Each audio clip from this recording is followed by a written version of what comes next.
All right, guys, we are live and we do not have good news. Uh-oh. I got to fix my background. I'm going to go ahead and share this over and we'll get to it. But You mean JSD Supply is not back in business?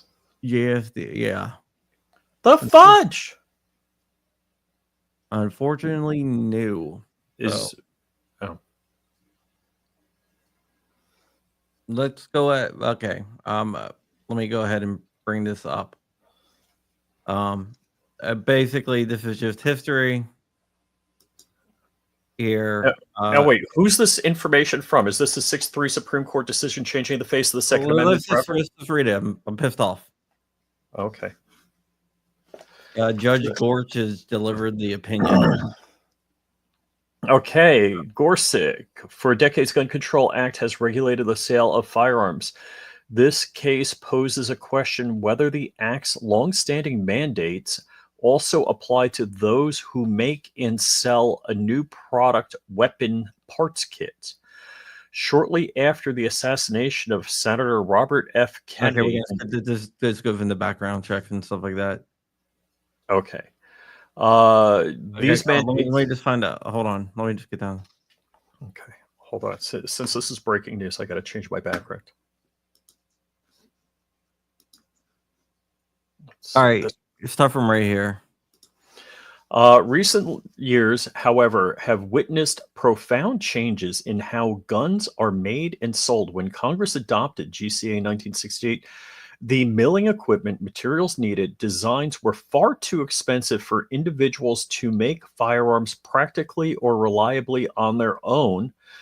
With the introduction of new technologies like 3D printing and reinforced polymers, that is no longer true. Today's companies are able to make and sell weapon parts kits that individuals can assemble into functional firearms in their own homes. Lordy, lordy. I keep on going.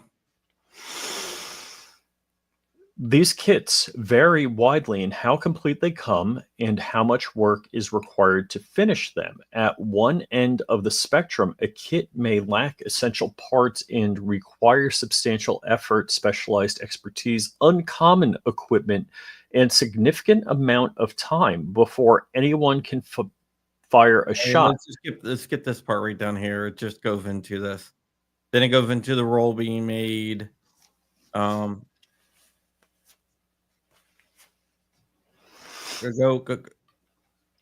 to this one right here. The first addresses. The first address weapon kit parts directly. Recall 921A3 extends the GCA's mandates to firearms term. Subsection A defines any weapon, including a starter gun. Hold me back. Which will or is designed to or may readily be converted to expel a projectile by the action of explosive. It is new in its new rule. ATF interpreted this language to embrace weapons parts kits that are designed to or may readily be completed, assembled, restored, or otherwise converted to expel a projectile by the action of an explosive, 27 blah, defining firearm. Those who make or sell kits that satisfy this test, ATF said, must comply with the GCA by securing federal license, conducting background checks, keeping sales records, marking their products with serial numbers to decide whether the kit may readily be converted into a working gun. ATF added it will consider several factors, including the time, ease, expertise, equipment. All right, we're going to a lot of this. This is basically what we already know that they said. It's about the new rule. Then it talks about how it was vacated, how the government sought review. So let's just go down to 2. As presented to us, this case does not ask us to resolve whether the ATF's new regulations, may be lawfully applied to a particular weapons parts kit or unfinished frames and receivers. Instead, plaintiffs have pursued what the lower courts called a facial pre-enforcement challenge to the agency's authority to regulate any weapons parts kits or unfurnished frames or receivers. In a challenge like that, the government represents the possibility that ATF regulations may be invalid as applied in some cases, does not mean that the regulation is facially invalid. It instead the plaintiff's burden to show that the rule itself is inconsistent with the statute on its face. Case law blah, addressing a facial challenge under the Immigration Nationality Act. Nowhere in either of their briefs before us do the plaintiffs dispute the assessment. Accordingly, we take it as given for our purposes here. In doing so, we turn first to the question whether provisions addressing weapons parts kits are inconsistent on the face of the GCA. The answer turns out on subsection blah blah blah. There, remember, the GCA authorizes the ATF to regulate any weapon, including starter guns, which will or is designed to be readily convertible to expel a projectile by actions of explosives. Inhering in this language, there are two requirements. First, the weapon must be present. Second, the weapon must meet one of three criteria. It must be able to expel a projectile by action of an explosive designed to do so, or susceptible to be ready conversion to operate that way. As the Fifth Circuit saw it, the provision addressing weapons part kits are facially invalid because no weapons parts kit can satisfy the statute's two requirements. We disagree because, to our eyes, at least some kits will satisfy both. Go ahead. To appreciate why it helps to work with an example, take a weapon parts kit featured prominently in the record before us, Polymer 80's Buy Build Shoot kit, which they made illegal.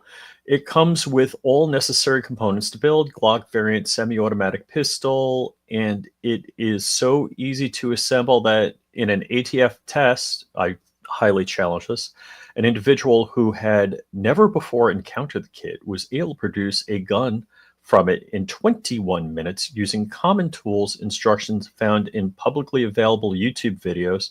The first picture below, blah. So right here. Now assess whether the Buy Build Shoot kit meets subsection A's two tests and start with the question whether Polymer 80's offering qualifies as a weapon. When Congress adopted the GCA in 1968, that term meant what it means today, an instrument of offensive or defensive combat, such as a club, sword, grenade, blah, Webster's Dictionary, blah. As a result, ATF's authority under subsection A extends only to instrument of combat, not other things like industrial tools or toy guns that may expel a projectile by action of an explosive. It is a feature of the statute the agency itself has long acknowledged. Blah. So basically, they're saying here, Buy Build Shoot kits makes it, and then they go, and then they compare it to buying like a table from IKEA.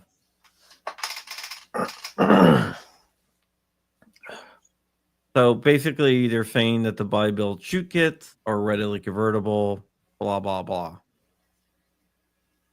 So let's just go down to immediately.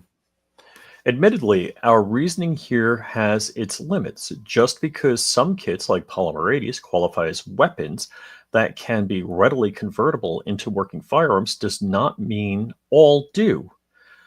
Think of the problem of the heap. Start with the heap of sand and begin removing grains. At some point, a heap no longer exists. Oh my God, I want to cry. Keep on going, Bridge. The problem attends many artifact nouns. Even when used to capture unfinished products, artifact nouns generally reach only so far. It would be extravagant to speak of a novel when the author has dashed off only a few lines. Few would call a pile of unfinished logs a table, subsection A may present a similar problem. Weapons parts kits vary widely. See Part 1A blah, not all come as complete buy-build shoot kits. Some too may require more time, expertise, or specialized tools to finish. And at some point, a kit may be so incomplete or cumbersome to assemble that it can no longer fairly be described as a weapon capable of ready conversion into a working firearm. And cites 922. This is important. The 922. Yeah, we know. While we recognize the problem, this does not require us to untangle exactly how subsection A reaches the plaintiffs argue only that 47811 provision addresses weapons parts kits as facially inconsistent with the statute. The Fifth Circuit Court adopted the same view after coming to the unqualified conclusion that weapons parts kits can never satisfy the statute's two tests. To resolve this case, it is enough to say that those assessments are mistaken because at least some weapons parts kits satisfy both of subsection A is not factually valid. Future cases may present other and more difficult questions about ATF's regulations, but we take cases as they come, and today we resolve only the question posed to us. The plaintiffs dispute little of what they have said. They admit that the artifact nouns sometimes capture unfinished articles. They recognize that starter guns qualify as weapons even though they require work before they operate as functional firearms. Brief for respondent Vanderstock, the plaintiffs concede too that the disassembled rifles, guns are weapons that can be readily converted to live fire because they have all the necessary parts. They're talking about like if you buy a gun and you take it apart. Yeah. For an ordinary person to put together a functioning firearm in short order, really the plaintiffs fail to take the next step and acknowledge that the same might be said for some parts kits. What they're doing, they're equating like buy, build, shoot kits as disassembled firearms. Given all that, what do the plaintiffs have to say in support of the Fifth Circuit Court's conclusion that subsection A reaches no weapons parts kits? Perhaps their best argument centers on the fact that other statutes address collections of parts while this one does not. The plaintiffs observe Congress has elsewhere defined a destructive device to embrace any combination of parts from which a destructive device may be readily assembled. Similarly, Congress has specified that the terms of firearm silencer and firearm muffler encompass any part or combination of parts used to assemble or fabricate those items. Federal Firearms Act, defining firearm include any part or parts of such weapon. Subsection A, meanwhile, employs none of those terms. And because Congress has spoken elsewhere to collections of firearms parts, the plaintiffs insist we should infer this statute does not address parts or kits containing any combinations of them. The plaintiffs basically they're saying that the plaintiffs are wrong about that. We're going to skip a lot of this. Basically they're saying the parts kits consist all firearms. So let's see here. I'm just gonna go through this. Go to 3. That leaves the question of whether the ATF's new regulation addresses unfinished frames and receivers is facially inconsistent with the GCA. The answer here turns on subsection B. That provision of this statute permits the agency to regulate frame or receiver of any such weapon. As the Fifth Circuit saw it, this language reaches only finished frames or receivers. So those who make, import, or sell partially complete frames or receivers may do so free from the GCA's mandate, no matter how quickly and easily their products can be finished, and ATF is powerless to hold otherwise. Once again, plaintiffs ask to endorse that categorical conclusion, and once again, we find we cannot. The basically they're saying that they cannot. Then they give examples of firearms and how they, how they are converted into working firearms. So yeah, this is not good, guys. This is a Supreme Court decision? Yes. Okay, go down to your third. You got Thomas's phone number? Go down to your third. Third, the plaintiffs criticize ATF's rule for permitting the agency to consider jigs, tools, instructions when deciding whether an incomplete frame or receiver is close enough to be finished product to fall under subsection B. Brief for respondent Vanderstock, the dissent echoes the complaint, offering a photo from the record depicting various tools and jigs, opinion of Thomas. But if this is a problem at all, it is one for another day. As litigated, this case does not call on us to address what weight, if any, ATF may lawfully give jigs, tools, and instructions when deciding whether a frame or receiver is present. This case requires us to answer only whether subsection B reaches some incomplete frames receivers. Saying that it does is enough to resolve the dispute before us. Yeah, then it goes into the role of lenity because, that it's not. We'll get to super chats in a second.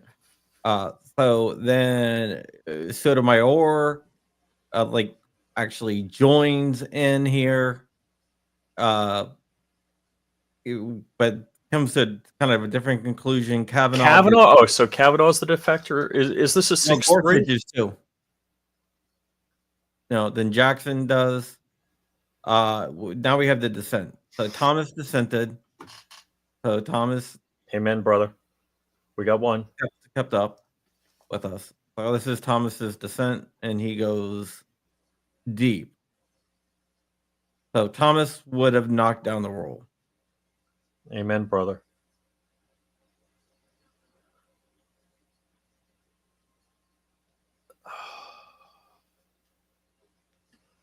And Alito. Okay. So it's not 6-3, it's 7-2. It's 7-2. Wow. Changing the face of the Second Amendment forever. So all right. In summary, what is this here? Because I have a ton of commentary on this. Oh, we're not going to get into all the commentary because I think you can go for hours. So the rule has been upheld. Meaning that the ATF says frames and receivers are illegal. I mean, kits, like polymer kits. Yeah, So 80%ers cannot be sold. But the rule specifically said that 80% ARs in AK flats were legal. Yeah, because it takes more time and more tools to convert those. So that's still the same. This is talking about Glock frames and stuff like that. So I've got a bunch of problems. So let's address the starter pistol. So when the GCA was coming about, the starter pistol problem was that in Italy they were manufacturing firearms, functional firearms, and then jamming a lead ball in the barrel and saying it's non-functional. The letter of the law, and if you go back to the debate in Congress about this, when the GCA was passed, it was about making a firearm functional again. not making a functional firearm. It wasn't. It was restoring function to a firearm, not creating a firearm. Because we've been making firearms longer than this damn country's been around in our backyards. So that's where I'm just shocked that 7 justices, now 3 are a throwaway. You're never going to get the brain trust of the left, but that the literal portion of the law that they're citing that backs this up is false. What the argument was, you can't take a gun, mildly disable it with a lead ball that you could punch out with a dowel and have a functional gun. That can't be. And I believe all gun control is illegal according to the Constitution, but that's something you could say, okay, makes sense. And I'm not advocating for that. But it's just amazing to me that this is just glossed over, and that, you know, restoring function to a firearm, which is how that law should be read, isn't creating a new firearm. The Bureau of Alcohol, Tobacco, and Firearms regulates firearms, not parts. And if this is true, I mean, is a block of aluminum that could be an AR lower? I think they're hanging it on readily convertible. Really, we have some super chats here. Intellectual Iconoclasm says, "Wait, I was told her entire career of anti-gun efforts was instantly wiped clean, and she was totally pro 2A. Wait, there's no possible way for her to dismiss with prejudice." Are we talking about Pam Bondi here? Probably. Well, Pam Bondi had nothing to do with this. Blue Curtain Burner, member for 19 months. Was this a 2A challenge or a challenge to the GCA? It was neither. It was a challenge, APA challenge. Yeah, administrative. That's why I've been saying the ATF needs to drop this before the decision came out. Wow. So this is and I don't know if you guys remember the oral arguments for this. We played them live. They're asking, well, if you order a kit salad or a kit of food, is it a salad or is it a whatever meal that you're going to make? Well, if it comes with all the components and instructions, then it could be considered. And I'm like,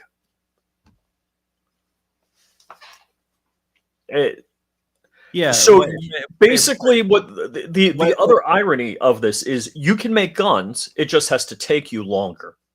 Yeah. I knew we were in trouble when Amy Comey Barrett was like, "Oh, it's not like going to the grocery store and picking up things. It's like getting a Hello Fresh meal that you just have to put together." I was like, "Oh, we're gonna lose." Ooh, triggerology. Can the ATF still drop the rule? They could. But I don't think that they will. All right. Thank you, triggerology. I may not be totally catatonic today. Yeah, I don't think they will. This is nails on the chalkboard to all logic in the universe. This is like a 1,000 Vulcans dying in one primal scream. Yeah. This is bad. What am I talking about?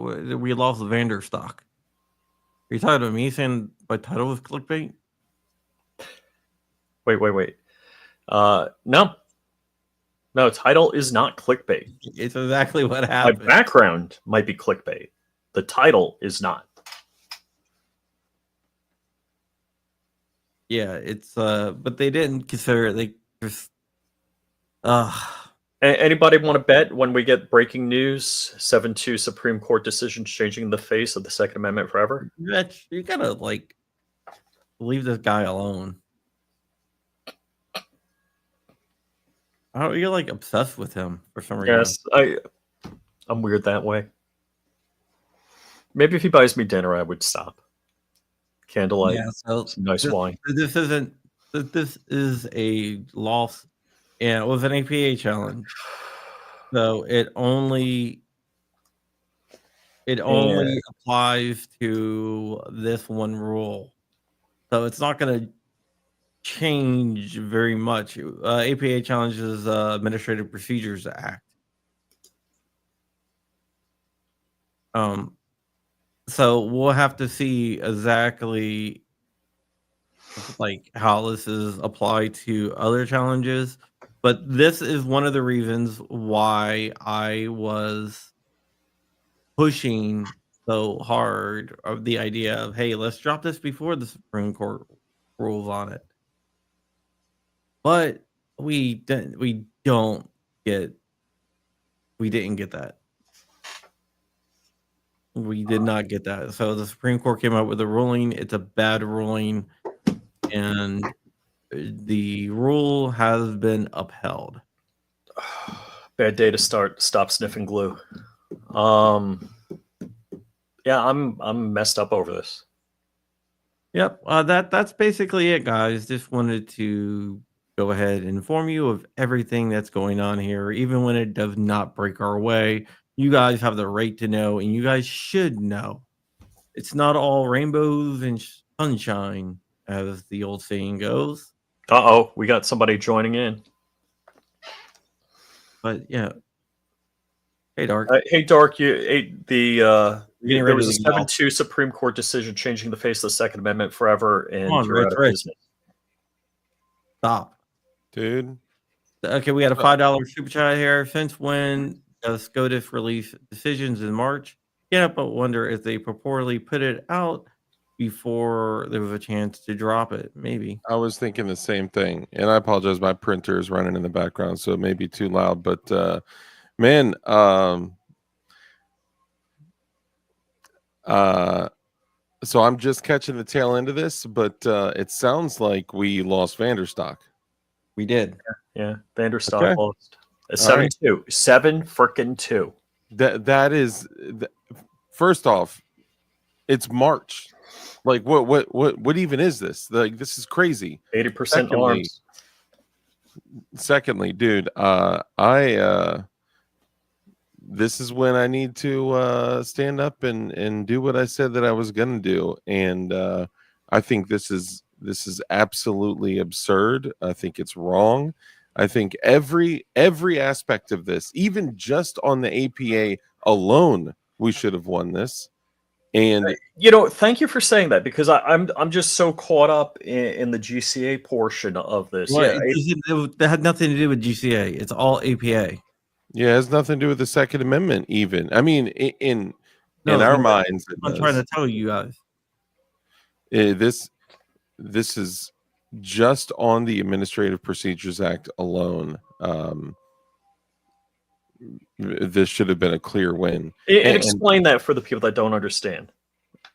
John would probably explain it better. Essentially, the Administrative Procedures Act is well, they did a bait and switch on the APA. I will. The Administrative Procedures Act is the way rules are introduced and how rules are made. This could violate the Administrative Procedures Act because they can't make a rule that goes beyond what the law says. So you cannot use a rule to circumvent a law or to make a law. And in Vanderstock, they were arguing that's exactly what the ATF did. They changed the statutory definition of a firearms frame to include unfinished frames. And that's what the challenge was. It was basically they overstepped their boundaries by changing the definition of whatever, just like they changed the definition of a bump stock, and that got knocked down because they violated the APA. Exactly. Why is this any different than the bump stocks? Because the bump stocks, they said the bump stocks did not fit the definition of a machine gun. The definition of machine gun is a single function of the trigger. In this case, it was a little less clear, according to